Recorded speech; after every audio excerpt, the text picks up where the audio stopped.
कहानियों की श्रृंखला में आप सभी का हार्दिक स्वागत है।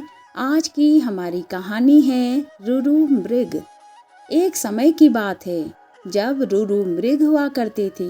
इस मृग का रंग सोने की तरह, बाल रेशमी मखमल से भी अधिक मुलायम और आंखें आसमानी रंग की होती थीं। रुरु मृग किसी के भी मन को मोह लेता था और मनुष्य की ही तरह बात कर सकता था। रुरु मृग अच्छी तरह जानता था कि मनुष्य एक लोभी प्राणी है, फिर भी वह मनुष्य के प्रति करुणा भाव रखता था। एक दिन रुरु मृग जंगल में सैर कर रहा था, लेकिन तभी वह किसी मनुष्य के चिल्लाने की आवाज़ सुनता है। जब वह मौके पर पहुंचता है तो उसे नदी की धारा में एक आदमी बहता हुआ नजर आता है। यह देखकर मृग उसे बचाने के लिए नदी में कूद पड़ता है और डूबते व्यक्ति को उसके पैर पकड़ने की सलाह देता है, लेकिन वह व्यक्ति उसके पैर पकड़कर मृग के ऊपर बैठ जाता है। अगर मृग चाहता तो उसे गिराकर पानी से बाहर आ सकता था, लेकिन उसने ऐसा नहीं किया।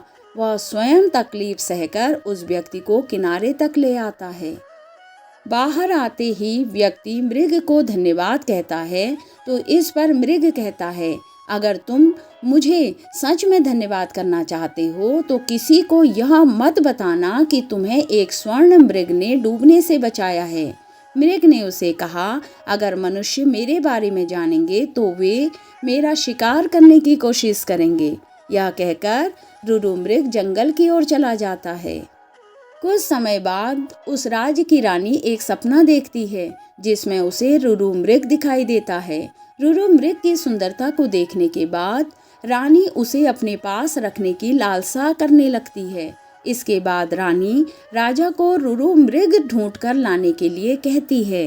राजा बिना देरी किए नगर में ढिंढोरा पिटवा देता है कि जो कोई भी रुरु मृग को ढूंढने में मदद करेगा उसे एक गांव और 10 सुंदर युवतियां इनाम में दी जाएंगी। राजा की यह सूचना उस व्यक्ति तक भी पहुंचती है जिसे मृग ने बचाया था।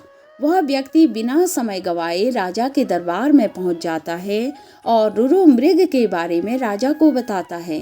राजा और सिपाही सहित वह व्यक्ति जंगल की ओर चल पड़ता है। जंगल में पहुंचने के बाद राजा के सिपाही मृग के निवास स्थान को चारों तरफ से घेर लेते हैं।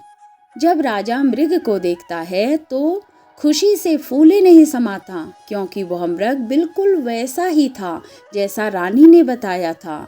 मृग चारों ओर से सिपाही से घिरा हुआ था और राजा उस पर बाण साधे हुए था।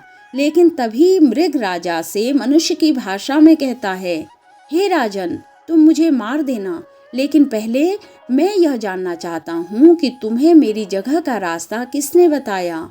इस पर राजा ने उस व्यक्ति की ओर इशारा किया जिसकी जान मृग ने बचाई थी। उस व्यक्ति को देखकर मृग कहता है, निकाल लो लकड़ी के कुंदे को पानी से, न निकालना कभी एक अकृतज्ञ इंसान को। जब राजा ने मृग से इन शब्दों का मतलब पूछा तो मृग ने बताया कि उसने इस व्यक्ति को डूबने से बचाया था। मृग की बातें सुनकर राजा के अंदर की इंसानियत जाग गई। उसे खुद पर शर्म आने लगी और क्रोध में उस व्यक्ति की ओर तीर का निशान कर दिया। यह देखकर मृग ने राजा से उस व्यक्ति को न मारने की प्रार्थना की। मृग की दया भावना देखकर राजा ने उसे अपने राज्य में आने का निमंत्रण दिया। मृग राजा के निमंत्रण पर कुछ दिन राजमहल में रहा और फिर वापस जंगल लौट आया। इस कहानी से हमें यह सीख मिलती है कि हमें किसी का एहसान कभी नहीं भूलना चाहिए, चाहे वह इंसान हो या जानवर।